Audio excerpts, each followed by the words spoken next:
하나님의 말씀은 예레미야 15장 제가 10절과 11절 2절을 읽겠습니다. 제가 예레미야 15장 10절과 11절을 읽습니다. 내게 재앙이로다. 나의 어머니여, 어머니께서 나를 온 세계에 다투는 자와 싸우는 자를 만날 자로 나오셨도다. 내가 꾸어주지도 아니하였고 사람이 내게 꾸이지도 아니하였건만은 다 나를 저주하는도다. 여호와께서 이르시되 내가 진실로 너를 강하게 할 것이요 너에게 복을 받게 할 것이며 내가 진실로 내 원수로 재앙과 환난의 때에 내게 간구하게 하리라. 아멘.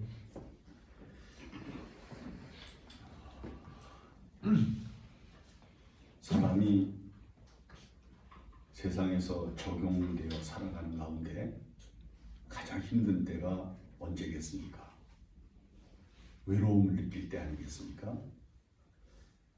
여러분들 지금 전 세계에 75억 인구가 살아가고 있는데 여러분들 진정 여러분들과 마음을 같이 하고 여러분들의 고난에 같이 할 사람이 몇 사람이나 될지 한번 꼽아보면 현대사회에서 아마 극히 소수의 사람만을 꼽을 수가 있을 겁니다. 지금은 우리가 사는 이 사회 자체가 매우 고독하고 외로운 사회입니다. 그리고 이것은 마지막 시대의 특징이기도 합니다. 예수님께서 마지막 시대를 마태복음 24장에서 말씀하시는 가운데 처처에서 지진도 일어나고 재난도 일어나고 전쟁도 일어나고 많은 국제적인 사건들이 일어나겠고 사회적이고 환경적인 문제들이 일어나겠는데 맨 마지막에 하신 말씀이 뭐냐면 많은 사람의 사랑이 식어진다. 사람의 마음에서 사랑이 불붙듯 타올라야 되는데 오히려 사랑은 식어진다는 겁니다. 사랑이 식어지게 되면 필연적으로 나타나는 게 첫째는 개인주의가 더 강해지고요. 그 다음에 또 한 가지는 자기 자신을 사랑하는 것 때문에 이기주의가 팽배해지게 되어져 있습니다.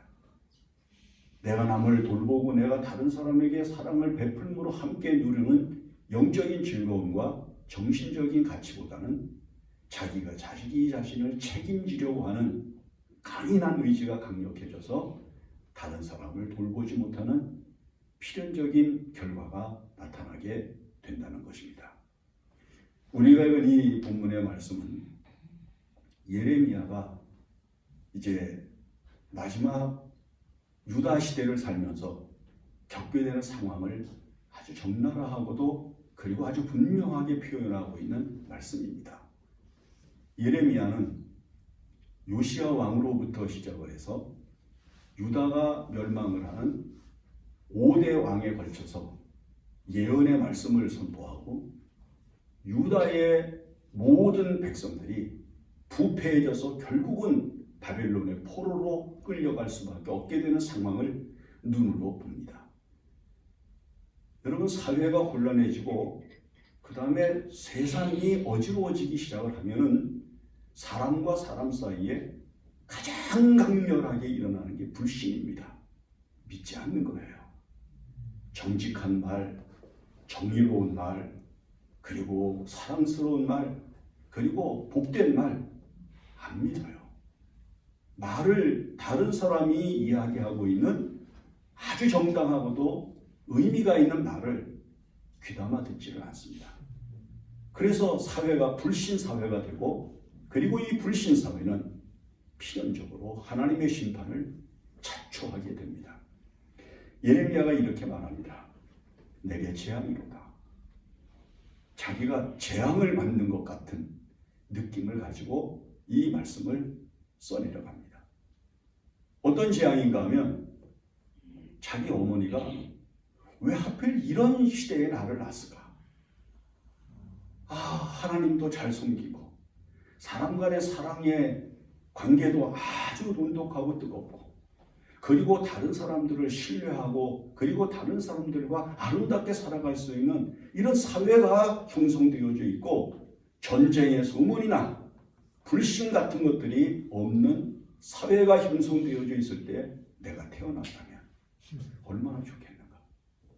그런데 하필 나라는 멸망할 것만 같은 풍전등화가 같고, 사회는 불신이 팽배하고, 그리고 사람들은 영적인 것보다는 세속적인 것에 더 깊은 관심을 기울이면서 부패해져 가고 있는 이 시대에 내가 와 났을까? 여기 보면 아주 극단적인 표현을 하는 게 뭐냐면, 내가 다른 사람한테 돈을 꿔준 것도 없고, 내가 다른 사람한테 돈을 빌려 쓴 것도 없는데, 아무 이해관계가 없는데 다 나를 저주하는 거다. 여러분, 아무 이해관계가 없는데 거기서 미움이 일어나고요, 거기서 불신을 하면서 사람에게 대하여 분노를 표출하는 그런 표정들을 읽는다는 겁니다. 여러분, 지금 전 세계적으로 많이 일어나는 게 뭐냐면, 인종 간의 문제라든지 또는 사람 간의 무차별 폭력.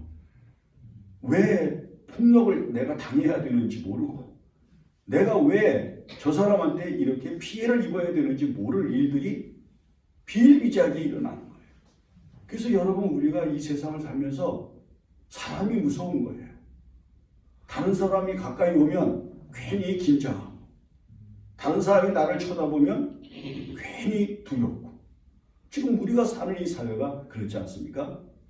특히나 예레미야는 특별히 하나님의 계시의 말씀을 받아서 유다 백성들한테 장차 이 나라가 바벨론에 의하여 포로가 되는 극단적인 상황이 일어나게 될 터인데, 그래서 이스라엘 백성들이 신흥제국 바벨론을 의지해야 된다든지, 아니면 오래된 제국 애굽을 의지해서 이 국가적인 난국을 타개해야 된다고 아주 의견이 분분하던 시대거든요. 그때에 예레미야가 애굽도 의지하지 말고 바벨론도 바라보지 말고 하나님의 말씀을 들으라. 그 하나님께서 옛날 히스기야에게 예언하셨던 것을 성취하시기 위하여 이 나라가 겪게 될 고통과 괴로움을 받아들이고, 그 70년 바벨론 포로 생활 후에 있을 하나님의 은혜를 바라보면서 고난의 때를 이겨야 된다. 그 예언을 했거든요. 근데 이 유다 백성들이 예레미야가 예언하는 것을 아주 불쾌하게 여기고, 못마땅하게 여기고, 그 다음에 바른 예언이 아니라고 그를 핍박하고, 그에게 환난을 가하고, 그리고 그를 마른 우물에 던져놓기도 하고, 감옥에 가두기도 하고, 고난을 겪었거든요. 그러니까 예레미야가 내가 저 사람들하고 돈을 꿔준 것도 없고 빌려 쓴 것도 없고 아무 이해관계도 없고, 나는 오직 하나님께서 내게 계시해 주신 말씀을 선포해 준 것뿐인데 저 사람들이 다 나를 저주하고 나를 미워하는구나 하면서 탄식을 했어요. 그게 얼마나 외롭겠어요. 얼마나 힘들겠어요. 그래서 낙담하고 있을 때, 그래서 장차 유다가 멸망하고 유다 백성이 겪을 고난을 바라보면서 혼자서 눈물로 통곡을 하고 하나님 앞에 기도하잖아요. 그래서 예레미야를 눈물의 선지자라 그렇게 이야기를 합니다. 누구도 받아들이지 않고, 누구도 순종하지 않고, 누구도 그 말씀 앞에 겸허해지지 아니하고 완고해지고 있는 유다 백성들을 보면서 하나님을 향하여 눈을 들고 눈물을 흘리고, 기도하면서 탄식하며 눈물을 흘리고 통곡을 하면서 삽니다. 그게 이제 예레미야의 현재거든요. 그래서 그렇게 낙담하고 있을 때 하나님께서 이제 세 가지 말씀을 던져주시는 거예요. 사람으로부터는 철저하게 지금 외면당하고, 사람들로부터는 철저하게 괴리 되었고, 사람들로부터는 아주 냉혹하게 미움을 받고 있는 예레미야를 향해서 하나님이 말씀합니다. 여호와께서 말씀하시기를 내가 너를 강하게 할 것이요. 여러분, 사람이 세상에서 제일 필요한 게 뭘까요? 강해지는 거잖아요. 강한 거. 예? 하나님의 나라에 갈 때까지 이 땅 위에서 강하게 살 수 있는 것. 여러분 그게 얼마나 자기 자신을 지켜나가는 능력이 됩니까? 아까 어떤 분이 설교하는 걸 잠깐 듣는데 30대가 지난 9월까지요. 한 5천 명이 자살을 했대요. 경제적인 문제.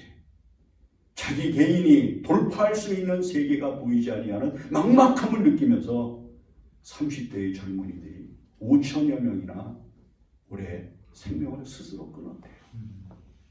왜요? 뭐 여러 가지 이유를 이야기합니다. 경제적으로 자립할 수 있고 살아갈 능력이 갖춰지지 않기 때문에 소망이 없어서 아니에요. 여러 가지 요인은 부수적이고요. 가장 중요한 것은 강하지 못한 거예요. 강하지 못한 거예요. 여러분 아무리 힘들어도 아무리 괴로워도 아무리 지금 답답해도 강한 사람은 살아남습니다. 살아갑니다. 살 수 있습니다. 여러분 이 세상에서 다른 게 없는 거 핑계대면 안 됩니다. 여러분들 강해야 됩니다. 마음이 강해야 됩니다. 신앙이 강해야 됩니다. 의지가 강해야 됩니다. 생각이 강해야 됩니다. 강한 사람이 살아남습니다. 여러분 외로움을 느껴요? 그건 강하지 못하다는 거예요. 왜 외로워요? 강하지 못해서 외로운 거예요. 혼자이기 때문에? 천만의 말씀이에요. 뭐 아무도 오는 사람이 없기 때문에? 아니에요. 내가 강하면 홀로 있을 때 오히려 더 하나님 앞에서 풍성함을 누릴 수 있는 영성이 일어나고요. 내가 혼자 있을 때 오히려 더 거룩하신 하나님의 은총을 감격하여 누릴 수 있는 새로운 마음을 가질 수가 있는 거예요. 여러분 바울 같은 사람이 평생 곁에 무슨 사람이 따라다니고 뭐 풍성한 것이 갖춰져서 하나님의 나라에 갈 때까지 사역의 길을 완성합니까? 아니에요. 강했기 때문이에요. 여러분 강하시면 됩니다. 마음이 강해야 합니다. 손양원 목사님이 옥중시를 쓴 걸 저는 참 좋아해요. 독수공방, 고적감, 삼위동거 49 다중단한 계례서 고중진리 계제다. 빈방에 홀로 있지만은 그래서 너무 외롭지만은 성부, 성자, 성령 삼위가 함께 하시니 대식구가 됩니다. 가까이 고난아 올 테면은 오려무나 내가 고난 속에서 진리를 체득하리라. 여러분 고난 속에서 오히려 나와 함께 하시는 하나님을 느끼고 하나님이 나와 함께 계시다고 하는 확신의 마음을 가득히 채우면서 오히려 더 풍성함과 풍요로움을 영으로 느끼는 거예요. 예레미야를 향해서 하나님이 말씀합니다. 내가 너를 강하게 할 것이다. 유다 백성 모두가 너를 저주하고 유다 백성 모두가 너의 말을 듣지 않고 내가 아무도 없다고 외로워할 때 내가 너의 마음을 강하게 할 것이다. 그렇게 말씀을 합니다. 제가 굉장히 오래전 왜 우리나라에 이산가족 찾기 프로그램이 있었지 않습니까? 저희도 이제 황해도에서 피난을 왔기 때문에 저희 친척 가운데 한 분이 이제 남편은 저희 이북에 계셨거든요. 황해도에. 그래서 제가 한번 물어봤어요. 저 이북에 계신 그 어른 한번 만나도록 신청해보지 그러냐고 그랬더니 그분이 저한테 그래요. 아이고야, 그 뭐하러 그걸 신청하래. 어차피 이 다음에 과부 아니면 호랩인데 어차피 과부된 거 그냥 하나님 섬기고 영적인 생활 하다가 가면 되지. 그거 뭘 만나려고 애쓸 거 없다. 여러분 왜 혼자가 외로워요? 주님이 계시는데 왜 혼자 있는 게 쓸쓸해요?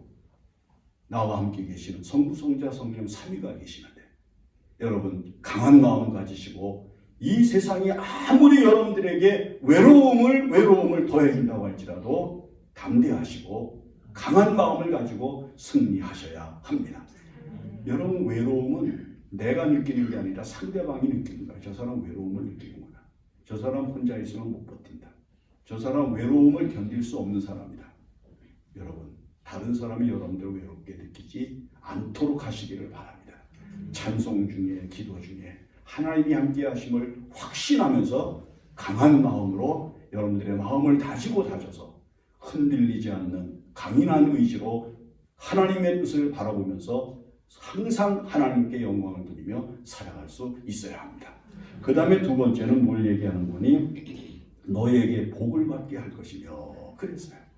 자, 혼자 있는데 그 다음에 감옥에도 가고 그 다음에 매도나고 사람들에게 이리저리 끌려다니기도 하고 정말 피곤하여 견딜 수가 없을 정도로 사람들에게 이리 치우고 저리 치우고 살아가는데 하나님이 무슨 복을 주실까요?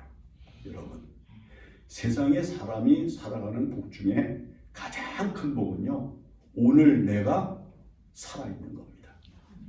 오늘 내가 살아있는 것보다 더 큰 복이 없어요. 그리고 점점 자기다워지는 거예요. 어느 분이 쓴 글 가운데 이런 글이 있더라고요. 사람이 나이가 들면서 변해가는 것이 아니라 가장 자기다워지는 것이다. 여러분, 아직까지 내가 앞으로 여러분도 한 10년이나 20년쯤 더 산다고, 또 30년, 40년 더 산다고 생각을 하면 어떻게 변할까? 요즘 그 유튜브를 보면 재미난 게 있더라고. 뭐 유명한 배우 같은 사람들 아주 얼굴 이상하게 괴물같이 이렇게 만들어 놓고서는 그게 이제 계속해서 슬라이드로 비춰져 있으면서 어렸을 때 아주 예뻤을 때 가장 얼굴이 아름다웠을 때를 이렇게 계속해서 연결해서 보여주는 영상들이 있어요. 이렇게 이쁜 사람이 이렇게 변합니다. 이 세월이 이렇게 흘러가는 동안에 어떤 사람은 괴물같이 변하더라고요. 그걸 만들어 놨는데 이렇게 변해가는 얼굴을 뭐 그렇게 고치려고 애를 쓰고 거기다가 뭘 바르느라고 돈을 들이고 그렇게 고생을 할까?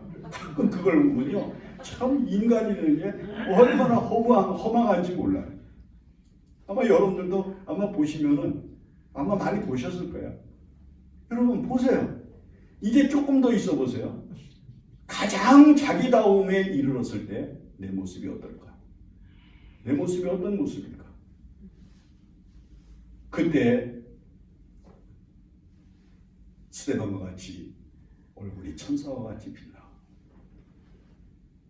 인생의 모든 여정을 끝내면서 가장 신령한 모습으로 자신의 삶을 마감하는 수많은 선지자들과 수많은 믿음의 사람들의 모습을 보면서 여러분 지금 살아있는 것을 감사할 뿐만 아니라 이 다음에 하나님 앞에 서게 될 가장 아름다운 모습을 여러분들의 마음속에 그려보면서 그것을 여러분들의 가치로 느껴가면서 살아있는 것을 복으로 여길 수 있어야 합니다. 여러분 아무리 이 세상에서 복을 많이 받았어도 아무리 많은 것을 가지고 살았어도요 일찍 죽으면 소용없는 거예요. 그래서 하나님께서 아브라함에게 뭐라고 말씀합니까? 내가 너에게 복을 줄 거야. 창세기 15장입니다. 내가 너에게 방패가 되고 내가 너에게 큰 지극히 큰 상급이 될 것이다. 그렇게 말씀하시면서 내가 이 다음에 너의 후손들이 저 이방에 가서 객이 되어서 400년 동안 이방에 객이 되어서 살게 될 거다. 많은 고난을 겪을 거다. 그러나 그 후에 그 백성이 많은 재물을 끌고 나오게 되는 것을 그 백성들이 보게 될 것이고 너는 평안히 잠수하다가 너희 조상에게로 돌아갈 것이다. 여러분 이보다 더 큰 복이 어디 있어요? 그렇잖아요. 평안히 잠수하다가 하나님께로 돌아가는 거 놀라운 은총 아닙니까? 여러분 이 은혜가 여러분들에게 반드시 임할 줄로 믿습니다. 하나님께서 예레미야에게 말씀합니다. 사람들은 너를 저주하고 너를 죽이려 하고 너를 어떻게 해서든지 힘들게 하려고 하지만 나는 너를 붙잡고 너에게 은혜를 주어서 너의 생명을 지켜주고 그리고 내가 하나님 앞에 복받은 사람이라는 것을 저들로 하여금 알게 해줄 것이다 라고 말씀을 합니다. 저 사람은 하나님께 복을 받은 사람. 아브라함과 그 다음에 그의 아들 이삭이 똑같이 블레셋 사람들에게 들었던 이야기죠. 아브라함에게 내가 무슨 일을 하든지 하나님이 함께하는 것을 볼 수 있었다. 이삭에게도 동일한 이야기를 합니다. 내가 무슨 일을 하든지 하나님은 너와 함께 계시느냐. 여러분 이 소리 꼭 들으시기를 바랍니다. 하나님을 믿는 같은 그리스도인들에게서 아니면 하나님을 믿지 않는 사람들에게서조차도 너는 하나님이 함께하는 것을 내게 보여주었다. 얼마나 놀라운 복입니까? 여러분 물질적인 복 아무리 많은들 뭐예요? 다 쓰지도 못하고 세상을 살다가 떠나가게 마련인 이 세상 것들을 붙잡고 그걸 복이라고 생각을 하고 그걸 날마다 계산하면서 살아가나요? 우리 그럴 수 없잖아요. 우리의 진정한 복은 오늘 내게 주신 건강을 지키고 인생의 의미를 알아 다르게 살고 즐겁고 행복한 가치를 추구하면서 영성을 높여가면서 더욱 감사하면서 충만하게 살아가려는 의지를 나타내는 삶을 사는 것이 하나님께서 우리에게 주시는 은총인 것을 믿어야 합니다. 그 다음에 세 번째는 이렇게 말씀해요. 내가 진실로 내 원수로 재앙과 환난의 때에 내게 간구하게 하리라. 자, 예레미야는요 다른 걸 내세울 만한 게 없어요. 근데 오직 하나가 있어요. 그게 뭐냐면 기도의 능력이 있다는 거예요. 그 사람은 기도의 힘이 있어. 그래서 이제 이 예레미야를 읽어 내려가면 뒷부분에 가서 42장 같은 데 가면은 이제 이스라엘 백성들이 국론이 벌어지잖아요. 뭐냐면은 바벨론에 항복하자.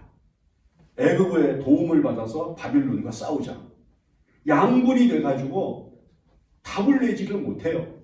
그래서 나라가 시끄럽고 백성들의 마음이 혼란해요. 그때 백성의 어른들과 아이에까지 이르러 다 함께 예레미야에게 옵니다. 와서 하는 말이 예레미야야. 우리가 지금 이렇게 지금 바벨론의 포로가 우리가 바벨론에 항복을 해야 좋을지 아니면 애굽의 도움을 받아야 좋을지 국론이 분열돼서 지금 다투고 있는데 너 하나님께 기도를 해라.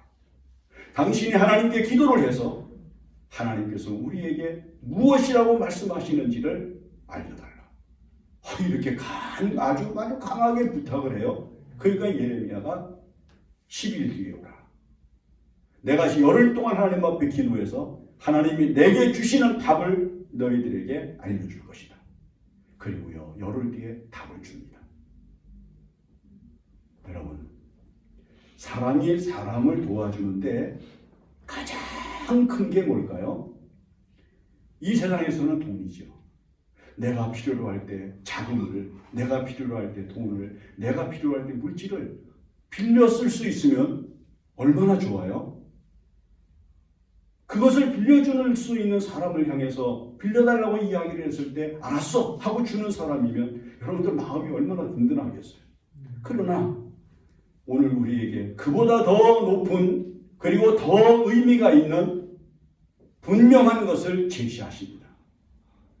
저 원수들이 재앙과 환난을 만났을 때 너에게 간구하게 하리라. 무슨 말인고 하니? 우리를 위해서 기도를 하라. 나를 위하여 기도를 해달라. 여러분 예수님이 이 세상에 오셔서 만약에 그 당시에 많은 사람들한테 필요한 육체적인 것들을 끊임없이 돌이 떡동이가 되게 하고 뭐 등등 해서 그냥 베풀어주는 것으로 예수님께서 은혜를 베푸셨으면 사회가 달라졌을까요? 그렇지 않아요. 예수님은 복음서에서 가장 많은 것을 베푸셨는데 바로 그것은 기도에 응답하신 것이었어요. 나사렛 예수여 다윗의 자손이여 내게 은혜를 베푸소서 나를 불쌍히 여기소서 부탁하기만 하면 예수님은 가던 길을 멈추시고 언제든지 뒤돌아서서 그들의 요구를 들어주시고 그들의 기도에 응답하셨습니다. 제가 교회에 있을 때 현역으로 목회를 할 때 가끔 교인들이 그런 이야기하는 소리를 들었어요. 어떤 소리인가 하면은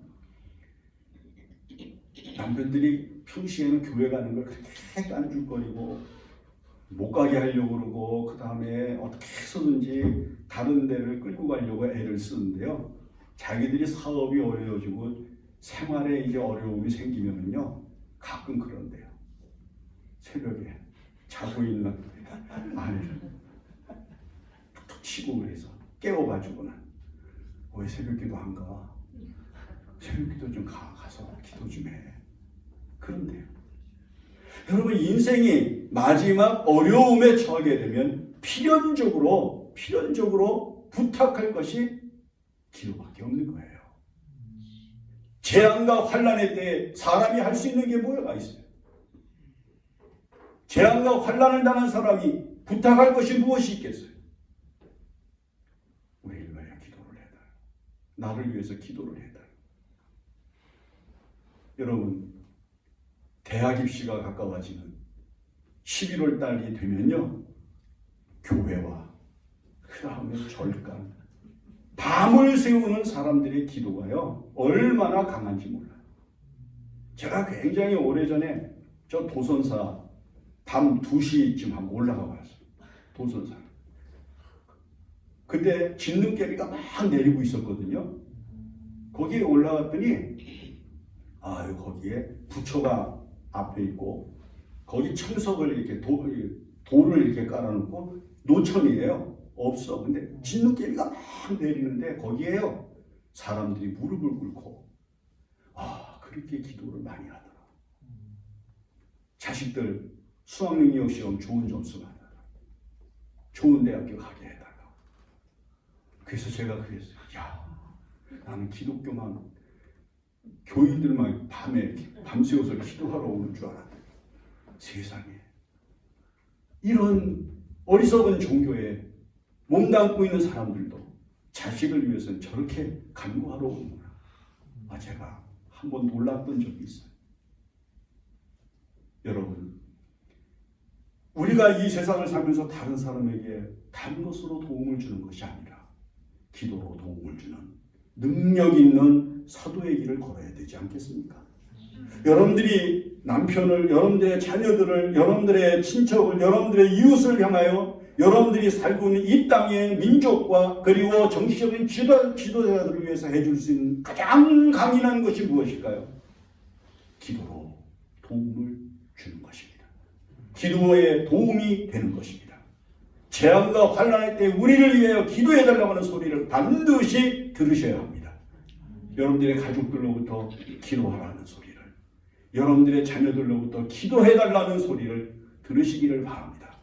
그러면 하나님께서 고통스럽고 고독하고 외로운 길을 걸어가는 예레미야로 하여금 강한 사람이 되게 하신 것처럼 여러분들이 이 땅에서 강하고 은혜롭게 살아가는 은혜 받은 사람으로 구별해 주실 것입니다. 기도하겠습니다. 고마우신 하나님 감사합니다. 우리가 이 세상을 살 때 외롭습니다. 고독합니다. 우리의 주변에 신뢰해주고 그리고 함께 사랑을 교제하는 이가 없습니다. 그러나 하나님께서 우리와 함께 하시고 우리를 강하게 하신 줄 믿어 감사합니다. 하나님이 우리에게 복을 주셔서 우리의 생명을 오늘도 연장시켜 주시는 것을 감사합니다. 하나님 아버지, 재앙과 환난을 당한 사람들이 오늘 우리들에게 교회를 향하여 기도해달라는 소리가 높아지게 하여 주시옵소서. 우리의 가족들이 사랑하는 성도들을 향해서 기도해달라고 하는 부탁하는 소리가 가득가득 차오르게 하여 주시어서 오늘 이 세계가 기도 소리가 가득 찬 세계가 되게 하여 주시옵소서. 모든 말씀을 예수님의 이름으로 기도합니다. 아멘. 이제 우리 450